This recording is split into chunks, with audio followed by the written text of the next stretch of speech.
बिस्मिल्लाहिर्रहमानिर्रहीम। लाखों दरूद पाक हज़रत मोहम्मद सल्लल्लाहु अलैहि वसल्लम और आप सल्लल्लाहु अलैहि वसल्लम की आल पर। अस्सलामु अलैकुम। मेरा नाम इफ्तिखार अहमद है और आप मेरा यूट्यूब चैनल नॉलेज देख रहे हैं। बर सग़ीर के अज़ीम गुलूकार मोहम्मद रफ़ी के मुतल्लिक़ एक सीरीज़ शुरू की हुई है। उस सिलसिले में आज की वीडियो का अनवान है हज के बाद गुलूकार मोहम्मद रफ़ी ने गाना छोड़ दिया था।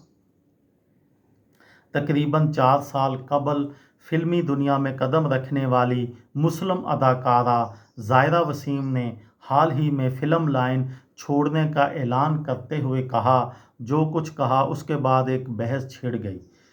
ज़ाहिरा ने लिखा, ये मेरे खुदा को मंजूर नहीं और फिल्मों में काम करने से मेरे मज़हब के साथ मेरा रिश्ता ख़तरे में पड़ गया। ऐसा पहली मर्तबा नहीं हुआ जब किसी फ़नकार ने मज़हब की वजह से फ़िल्मी दुनिया से किनारा करने का फ़ैसला किया हो। इस फहरिस्त में विनोद खन्ना का नाम भी लिया जाता है।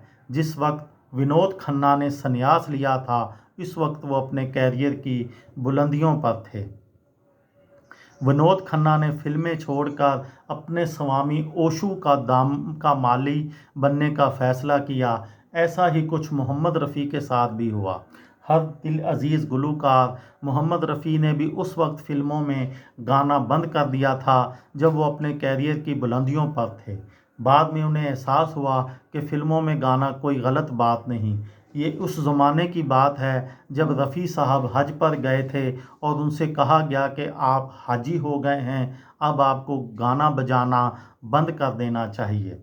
रफ़ी साहब लोगों की बातों में आ गए और गाना छोड़ दिया, जिससे फ़िल्मी दुनिया में हंगामा हो गया, क्योंकि ये वो दौर था जब रफ़ी साहब इंतहाई मकबूल थे और लोगों के दिलों पर छाए हुए थे।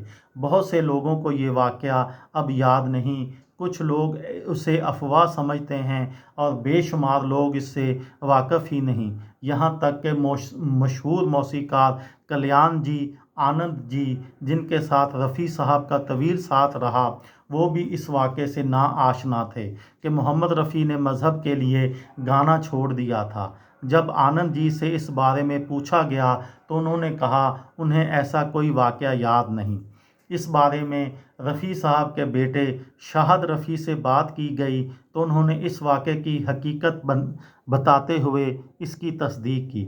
उनका कहना है कि ये हकीकत है कि रफ़ी साहब ने मज़हब की बुनियाद पर फ़िल्मों में गाना छोड़ दिया था, लेकिन अल्लाह का शुक्र है कुछ ही अरसे बाद उन्होंने अपना फ़ैसला तब्दील कर दिया और सभी ने सुख का सांस लिया।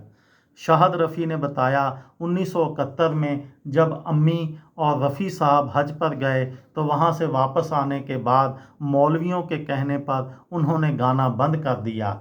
शाहिद कहते हैं उन्हें याद है कि उनके वालिद ने कितने अरसे गाना नहीं गाया। इतना याद है कि नौशाद साहब के साथ कुछ और लोगों ने उन्हें समझाया और मेरे बड़े भाइयों ने भी समझाया कि उनका गाना बंद करने से घर का खर्चा चलाना मुश्किल हो जाता है। भाइयों ने कहा, आपका गला या आवाज़ ही रोज़गार का ज़रिया है, अब आप कोई मुलाजमत नहीं कर रहे, ना ही कोई कारोबार, इसलिए अल्लाह ने आपको जो नेमत दी है वही सब कुछ है। जिसके बाद उन्होंने फिर से गाने का फ़ैसला किया। इस साल रफ़ी साहब के इंतकाल को 40 साल हो जाएंगे। उन्होंने अपने कैरियर का आगाज़ 1944 में किया था। वो लाहौर से नौशाद साहब के ही वालिद का ख़त लेकर मौसीक़ार नौशाद के पास बम्बई आए थे। 1948 में नौशाद ने फ़िल्म मेला का एक गाना रफ़ी साहब को दिया, ये ज़िंदगी के मेले, जो सुपर हिट हो गया। उसके बाद रफ़ी नौशाद ही नहीं कई मौसीक़ारों के फेवरेट बन गए, लेकिन नौशाद के साथ उन्हें जो क्लासिकी नगमे गाए उनकी कोई मिसाल आज भी नहीं मिलती। उसके बाद मधुबन में राधिका नाचे, कोई सागर दिल को बहलाता नहीं और आज की ये रात मेरे दिल की सलामी ले ले, इन 150 नगमों में शामिल हैं जो उन्होंने नौशाद के लिए गाए। फ़िल्म बेजू बावरा के गानों ने उन्हें नई बुलंदियों पर पहुंचाया। 1977 के बाद रफ़ी साहब ने बेशुमार हिट गाने दिए, जिसमें फ़िल्म हम किसी से कम नहीं का गाना, क्या हुआ, तेरा वादा के लिए انہیں عظیم پلے بیک سنگر کا ایوارڈ دیا گیا اور ساتھ ہی 6ٹھی بار فلم فیئر ایوارڈ ملا۔ اس کے بعد انہوں نے فلم یادوں کی بارات، ابھیمان، ببراگ، لوفر، دوستانہ، امر اکبر اینتھونی جیسی مشہور فلموں میں یادگار گانے گائے۔ یہ تھی میری آج کی ویڈیو۔ کسی دوست کو، کسی بھائی کو، کسی بہن کو فائدہ ہو تو مجھے دعاؤں میں یاد رکھیے گا۔ دل دل پاکستان، جان جان پاکستان۔ السلام علیکم۔